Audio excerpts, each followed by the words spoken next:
I said what I said. Hello, good morning, happy Vlogust. Okay, so I'm gonna talk about something that I've talked about on the channel before. However, I don't know if I've ever talked about this second part. Maybe I have, I don't know. I don't remember, don't ask me so many questions. Everybody calm down, shut up. I'm sorry I told you to shut up. That was disrespectful, I love you. Okay, so I woke up this morning full of tears. For no reason. I don't know why. Depression's a stupid ass bitch. I said what I said. I had no reason to be so full of emotions right off the bat. Like, I'm talking straight out the gate, opened my eyes, was surrounded by kitties, and still couldn't stop crying. I went downstairs to make some coffee. Steve said hi, and I started crying again. Again, no thoughts attached, just pure, straight out depression. Or was it? I don't know. Maybe it was just like need to be cleansed out. It is Friday the 13th today. So I'll just put that out there. There's a weird energy in the air. So all I wanted to do from the moment I woke up is just crumple into a ball and cry all day. Just like go under a blanket, cry it out. But then I'm also like, I also struggle with getting mad at myself for feeling that way. Like I feel super guilty, and which results in me being mad at myself because I shouldn't feel that way, because I don't have any reason to be feeling that way, you know, like other than obviously if you look deeper and you go through therapy, it's just a suppression of all the emotions that are now bubbling to the surface. And it's probably really healthy to let them go. I had a deep tissue massage yesterday. She probably got out a lot of tension that was stored in my body, and a lot of emotions are stored in that tension, and it probably has something to do with that. And I should really just honor the physical manifestation of releasing that energy. But instead I get mad at myself because that's what my dad used to do to me when I was a child. He said, if you have no reason to be sad, you shouldn't be sad, and he would yell at me for crying for no reason. And I've been trying really hard to let that go in therapy, of not beating myself up for unreasonable emotions coming up. You know, instead you're supposed to honor your feelings and just like let them out. Otherwise they continue to be suppressed, and you're just going to continue to have that problem. However, dealing with it is a totally different thing. Okay, like how do you deal with it? Like, okay, how do you honor your emotions and still complete all of your tasks for the day? Like, today's still a work day. I still have a lot of stuff to do before the weekend ends, before the weekend comes, because you know, during the weekend, nobody's going to be checking their email or anything, and there's a lot of loose ends to be tied up that I'm responsible for in a lot of different areas. In Big Mood, shit they don't tell you, with my jewelry line, a lot of things. So there are things I have to get done today. But even though every ounce of my being is like, let's just go curl up in a ball and cry, I did allow myself to sit in the sun and cry for a bit, because I think, like, you know, I probably needed the vitamin D too. I don't know, that was my thinking. I put my SPF on, don't worry. So yeah, I went outside, kind of like half meditated in the sun while bawling my eyes out and trying not to be super loud so that my neighbors didn't worry about a wailing woman in the backyard. That helped a bit, but I didn't feel it was completely gone. And then what I do, and maybe this is helpful for you, maybe it's not, but I'm just throwing it out there because I do get a lot of questions on shit they don't tell you, of like, how do you be productive while having depression or while dealing with mental health issues? Like, how do you still do the things that you're responsible for doing? And for me, I look at my to-do list of the tasks that I need to get done, and I really just start prioritizing, like, what absolutely has to get done today. Because sometimes my brain thinks things have to get done, but they don't really have to get done. Like, if you really look at them, you're like, you could do that tomorrow, or you could do that next week. Like, it doesn't have to be done today. I have this like constant urgency meter that thinks everything has to be done now, and it's counterproductive. So I immediately prioritize like what has to be done, and I list them out, and then I just focus on one at a time. I even like block the rest of them, like with a little sticky note or something. Do what you got to do, but you can't be focusing on all of those things all at once, or you're just not going to do it, or I'm not going to do it. So, and they're little things. They're not even big things, but little things feel really hard. If you've never experienced depression, little things seem so hard. Like, even just something like brushing your teeth feels really, really hard. So if I just focus on one thing at a time, and I'm like, and I get myself to believe I can do that thing. Like, I can brush my teeth. I know I can, I am capable of brushing my teeth. And I do that one thing. It gets the ball rolling, and I check that off, and I'm like, cool, look, we were able to do something today. We brushed our teeth, even if it's little like that. And then I'm able to go through the list just one at a time. So one of the things I had to do just now was mail out an invoice payment to our legal team with Big Mood. And I've been putting this off for like 3 days now. Why? It's the simplest thing. I just write a check, mail it out. I don't know why. I just have not done it, and it feels like a mountain like to send that check out. And so I just did it, you know? I just, what are the steps involved? Number 1, write that check. Number 2, print out the invoice. Number 3, address the envelope. Number 4, walk to the mailbox. Done. We did it. And it builds a little bit of confidence that you can accomplish your list, especially if there's only like 5 things on there. So I am now midway through my list, my like little list of priorities, and there are some, I guess, bigger tasks on the list, but I'm saving them for later. I've heard mixed theories about this. Some people are like, get the big things out of the way first, and then you can do all the small things. I've tried both ways, and I gotta say, both me and my therapist agree that doing the small things first helps way more, because you're getting way more done off your list, and you're also kind of building the confidence that you can get the bigger things done. So I'm a huge fan of doing the small things first. Those are also usually the ones you're like putting off because they're so small that you're just like putting them off, and the procrastination anxiety is building. So now I'm about halfway down with my list, and I feel a lot better mentally. I don't feel like crawling into a hole and crying. Like early this morning, I was like, what if I just disappeared into the mist? It's like this weird feeling where like you don't want to die, but you just don't want to exist. Whoa, that rhymed. Anyway, I'm midway through the list, and feeling a lot better. I also, another thing that helps me, and it might help you, everyone's coping mechanisms are going to be different, but for me, humor always helps. And the way that I've always been able to inject humor into like the darkest of feelings and the darkest of times is by just looking at the big picture of things. Like, it's so silly. Like, everything is just so silly. Why is she crying? Like, the big picture, like if I were to zoom out and look at this girl crying on her step while like 4 kitty faces are in the window waiting for her to come back. And then like even this guy right here, he's just like waiting for me to be done talking to you so he can come cuddle.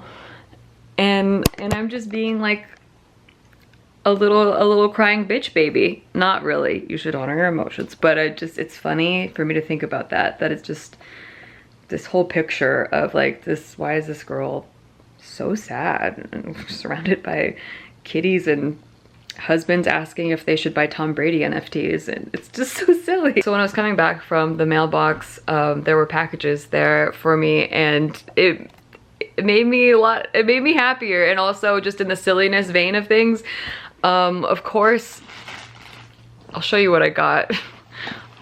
Of course, 2 new books came in. I'll give you 3 guesses to what the subject matter was. 1, 2, 3. Did you guess? Was it poker? So Steve walks in on me while I'm opening these books, and he's making fun of me, and it's funny, and we're laughing, and I'm laughing through crying. It's dumb. This book was recommended by one of my favorite poker vloggers. This book was actually recommended by my therapist because she knows I'm into poker, and it's actually more about the psychology. So this psychologist went and studied poker, and she like basically wrote down all the things she learned by observing poker and how you can relate it to your life, which is also interesting because we just did a Shit They Don't Tell You episode about that. Hey, the universe works in funny ways. And then another thing I got, which Steve also made fun of me for and I agree with, is a crystal, of course. This is a Sunstone Crystal. I'm actually so stoked on this. Shout out to House of Intuition Crystals. I love them. Sunstone, for those of you who are really into the metaphysical shit, it is actually one of the highest and most purest forms of good energy that you can get in the Crystal Kingdom. It just has so many just like positive feelings associated with it. It's a sunstone. It takes all the energy of the sun and just radiates them outward, and it's beautiful and wonderful, and Tom Collins agrees, right Tom? See? Look how happy he is. He's smiling. And I haven't seen a lot of it. I read about this crystal way back in 2010. It took me about 8 years to finally see it in a store. And then I've only ever seen it. This is the second time I've ever seen it. And so I don't know if it's rare or it's just not sold in a lot of stores, but I told myself if I ever saw it again, I would get it. And I just love that it's in a moon shape. And this is actually the exact phase of the moon that we're in right now. I don't know. I'm so ethereal and weird. But yeah, it made me feel better too. I don't even know if it's the positive energy or just the silliness aspect of that. Of course, I bought poker books and a crystal.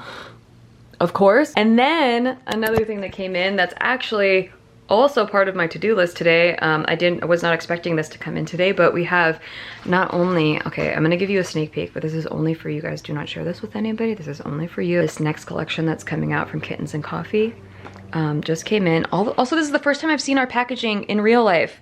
I know. Everyone else has seen it before me. The packaging was the last thing to get done, so they just I never got one. I never got a box, but I told them that and they sent me out one. And this is our newest stone. Are you ready? It's Amazonite. Look at that freaking color. Oh, she's gorgeous. You can't really see it on camera because it's like overexposing this right now, but there's like in the sun, she has like flashes. Oh, it's so pretty. I also, when I was putting together the description of this stone, I knew it was a heart associated stone, but what I didn't know was Amazonite is actually called the gambler stone because it helps balance your intellect and intuition, which guess what I've been bringing with me to all the poker tables? You got it, Amazonite. Unintentionally did not know that, did not know that that was a gambler stone. It has a lot of other metaphysical properties and represents a lot of other things, but how funny is that I picked this months ago, like almost a year ago. I picked out what crystals I wanted to launch when, and that is the gambler stone. Very excited to wear this to the poker tables. Another thing that we are debating against right now, I mean, not debating against, but I'm kind of going back and forth between what I want to do. I really want to constantly be improving our quality of products on Kittens and Coffee. When we started out, you know, I wasn't sure if there was going to be a lot of interest, and I wanted to keep the price points really accessible, and I think we did a really good job of that, especially like keeping the quality of the packaging.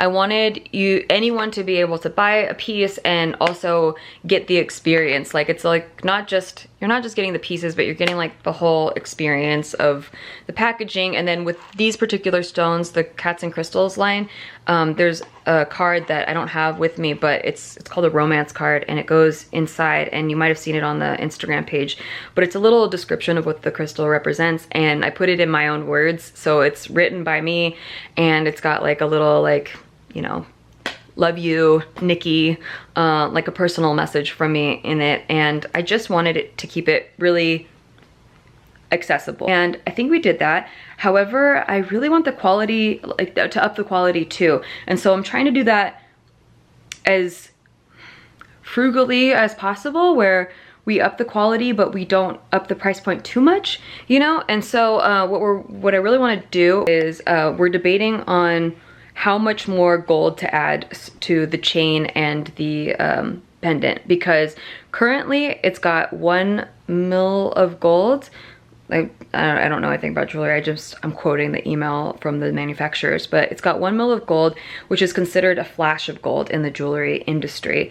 So it's the 14 karat gold. It's like the standard that you see like anywhere if it says gold plated. The next level up is 3 mils, which would extend the wear to like 6 months.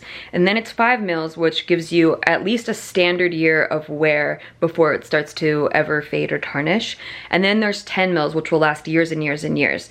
However, the price to upgrade the quality of the gold obviously is in correlation to how much gold that you're adding. So if I were to add the 10 mils, which gives you years and years and years of wear, it significantly ups the price point. So I'm thinking of upping it to the 5 mils, so that's 5 times the amount of gold that's gonna be on there, and it should only cost like a little bit more. Like, I think it would be fair, a fair price point to get that much more wear out of it. So it's just, I'm just debating on, you know, obviously I want to keep the prices still accessible, but I just want everyone to be able to extend the life of the pieces. And eventually I would love to do some like gold filled, or some stainless steel gold where it's like waterproof, like I see a lot of brands doing right now. That cost a lot more for production, obviously, and the price points are a lot higher, but worth it for if you want to make an investment piece. So we're just kind of like brainstorming on the direction that we're going, and like how much and how fast, especially for the Cats and Crystal line, because these are all really, really limited stock, and once you get this stone, it never comes back. So the howlite is pretty much sold out. I think we have like 5 pieces left, and it's never coming back. And so I would love for anyone that got one to have their pieces, the life of those pieces, extended for at least a year or more, which is why I'm strongly considering just upping it. And then charging a little bit more, but then you get a lot more bang for your buck, you know what I'm saying? And then we're also working on another collection, which I'll give you a very small sneak peek of. Don't share it with anybody, it's only for you. It's for your eyes only. Tell your mom to close her eyes. This is your sneak peek. It's not everything that we're doing, but it's part of this is part of a launch that we're working on. It's one small part. We are deciding between different items to go along with a collection of items, which maybe you'll be able to guess, maybe you won't. There's that. Very excited. Got all of these, are all Amazonite pieces to be used for photography. Tom is my model. So I'm gonna get going on that. It's about 1 o'clock now, I think. Time. Who even counts time anymore? Oh, another thing that I did today was release shit they don't tell you, which was, we did that. And then I gotta edit and upload a vlog for Vlogust. And that should be the end of my priority to-do list. After that, it's all like, whatever you wanna do. You wanna still curl into a ball and cry? Cool. You wanna go work out and do healthy things? Cool. You wanna read about poker? Probably. Cool, go do that. Although I did have other things planned, like I really wanted to do this video that I wrote out like a week ago. It's a whole lot of things, and it's gonna require a whole lot of energy. I really wanted to do that today, but I just don't think I'm in the right mindset, so I'll put it on hold and I'll record it when I'm in a better state of mind. And that's that, and that's what I mean by prioritizing, is that even though I had strictly planned that video to be shot today, it doesn't have to be shot today. No one knows about it except for me and my brain. So yeah, let's just chill. Let's just honor our feelings and get whatever that has to be done, and then the rest is optional until it's not optional anymore. Tom, you really like my sunstone, don't you? He's blessing it with his energy. Thank you. Oh, and he's blessing my hard drive too. Thank you. I wish I was a little bit taller. I wish I was a baller. I wish I had a boy with some six-pack abs and a sweet Cadillac who would take the time to call me.